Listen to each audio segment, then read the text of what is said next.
je suis ravie de vous revoir. Aujourd'hui, je vous ai préparé un quiz spécial pour démystifier les idées reçues sur le sport et l'alimentation.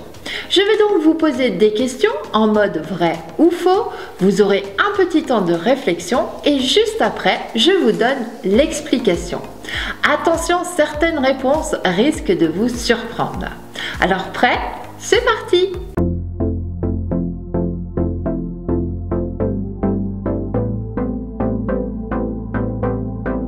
C'est faux! Beaucoup de gens pensent que transpirer équivaut à brûler des graisses, mais ce n'est pas le cas. La transpiration est un mécanisme de régulation thermique. Elle permet au corps d'évacuer la chaleur. Vous perdez essentiellement de l'eau et des sels minéraux, mais pas de la graisse. Ce qui compte vraiment est l'intensité et la durée de l'effort. Comptez 30 minutes par jour d'effort modéré pour que le corps vienne puiser dans vos réserves, à condition de n'avoir pas trop mangé sucré avant la séance.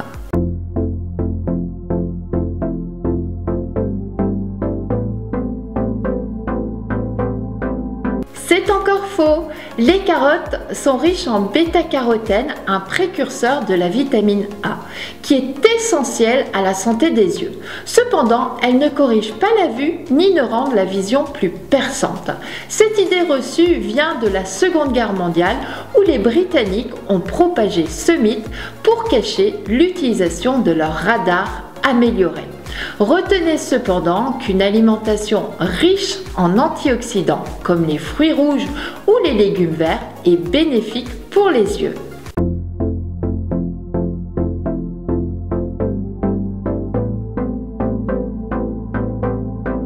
C'est encore faux! Ce n'est pas l'heure du repas qui fait grossir, ce qui compte c'est le total calorique sur la journée.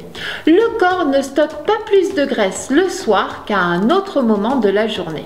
Par contre, manger tard peut perturber le sommeil et favoriser le grignotage. Petit conseil, évitez les repas trop copieux avant de dormir pour une meilleure digestion et un sommeil réparateur.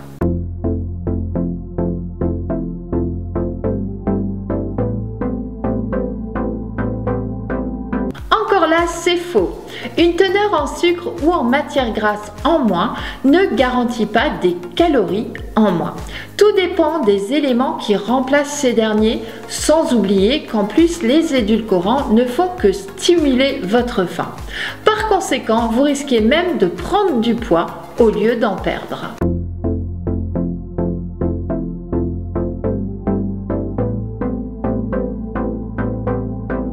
Toujours faux, les exercices abdominaux renforcent les muscles du ventre, mais ne brûlent pas spécifiquement la graisse localisée.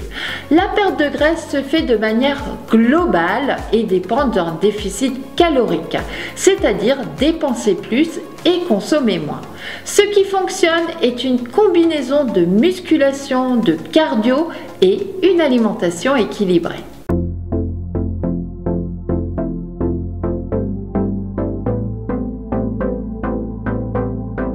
Ici, c'est vrai, le chocolat noir contient plus de cacao, donc plus d'antioxydants et de magnésium. Et il est souvent moins sucré que le chocolat au lait. Cependant, il reste calorique et doit être consommé avec modération. Privilégiez un chocolat avec au moins 70% de cacao.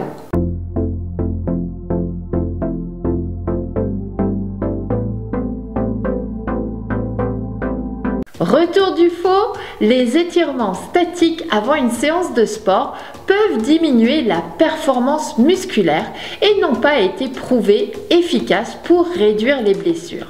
À la place, il vaut mieux faire un échauffement dynamique, comme des mouvements actifs avec une montée en température progressive. Par contre, faire des étirements statiques après la séance vous permettra de mieux récupérer et d'améliorer votre souplesse.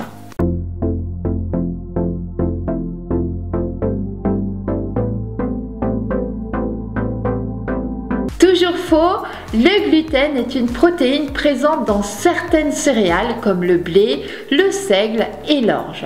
Il ne fait ni grossir ni maigrir en soi.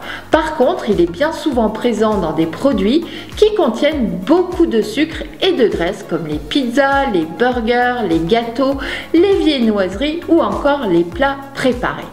En fait, le sans gluten n'est utile que pour les personnes atteintes de la maladie de cœliaque ou sensibles au gluten.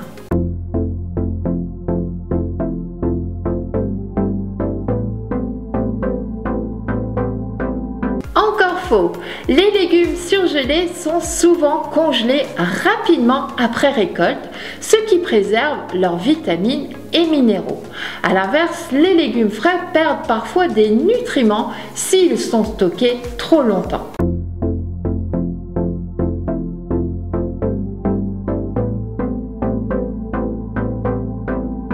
Alors ici, c'est vrai et faux. En fait, ce chiffre de 10 000 vient d'un coût marketing. En 1965, une entreprise japonaise a lancé un podomètre appelé Manpoke, qui signifie compteur de 10 000 pas. Mais aucune étude scientifique ne justifiait réellement ce chiffre à l'époque. Ce qui est vrai par contre est que faire plus de pas est bon pour la santé. Mais même 7 000 à 8 000 pas par jour suffisent à réduire significativement le risque de maladies cardiovasculaires.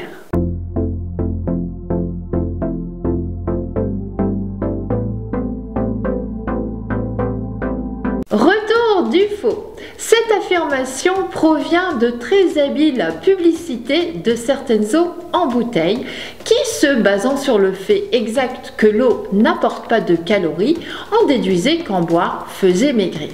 Si vous buvez 1 litre de soda par jour, que vous emmagasinez en moyenne 100 g de sucre, soit 400 calories superflues, qui se transforment en graisse et que vous le remplacez par 1 litre d'eau, vous allez économiser 400 calories et vous perdrez donc du poids. Mais si cela n'est pas le cas, boire de l'eau ne fait pas maigrir. L'eau est indispensable à votre corps, c'est pourquoi la bonne habitude alimentaire à prendre est d'en boire au minimum 1 litre chaque jour. Mais elle n'a pas le pouvoir de dissoudre les graisses.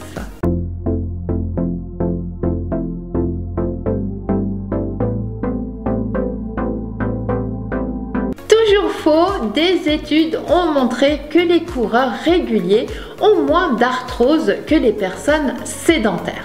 Pourquoi? Parce que l'exercice renforce les muscles autour des articulations, améliore la lubrification du cartilage et aide à maintenir un poids sain. Le vrai problème sont les mauvaises chaussures, une technique inadaptée ou un excès d'entraînement sans récupération.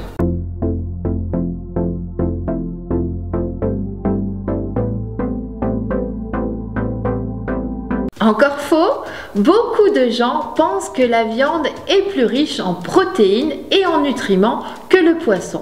Mais c'est une idée reçue. En réalité, le poisson est une excellente source de protéines complètes, tout comme la viande, avec l'avantage d'être souvent plus digeste et moins gras. Par exemple, les poissons gras comme le saumon, maquereau, sardines sont riches en oméga 3, des acides gras essentiels qui protègent le cœur, améliorent le fonctionnement du cerveau et réduisent l'inflammation. Les poissons blancs comme le cabillaud, le merlan sont plus légers et contiennent peu de graisse tout en apportant des protéines de haute qualité.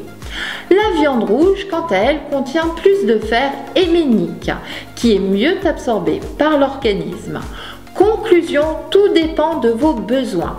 La viande et le poisson sont tous deux nutritifs. L'idéal est d'alterner les sources de protéines pour profiter des bienfaits de chaque aliment.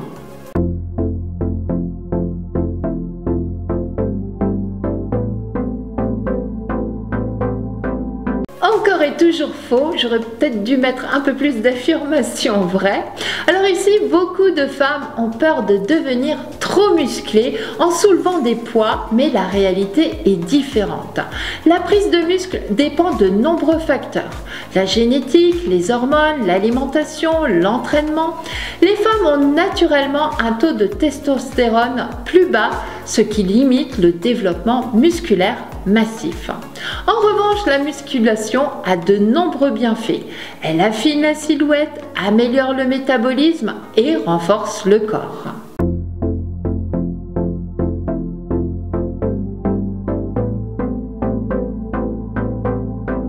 C'est faux, le sucre roux contient un peu plus de minéraux, mais la différence est minime. À la fin, c'est toujours du sucre, donc à consommer avec modération.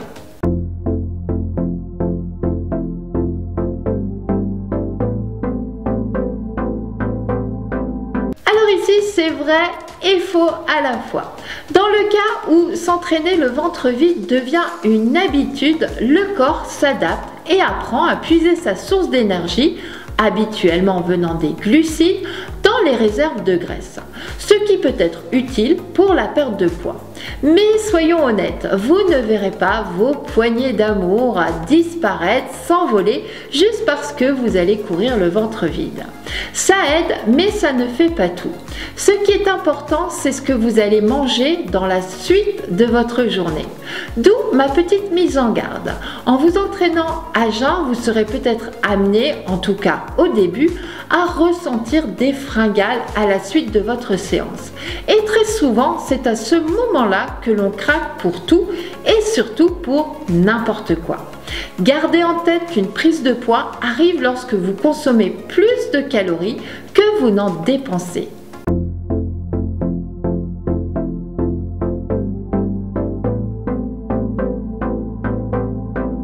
Faux et archi faux, les féculents possèdent en fait une valeur calorique plutôt modérée avec leurs 100 calories en moyenne pour 100 g poids cuit.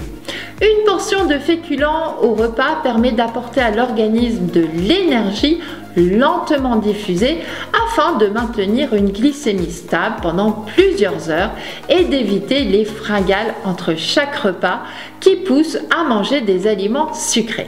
En revanche, ce qui posera problème seront les quantités de féculents consommés et surtout les sauces ajoutées. Et voilà, ce quiz est terminé. Alors, quel est votre score?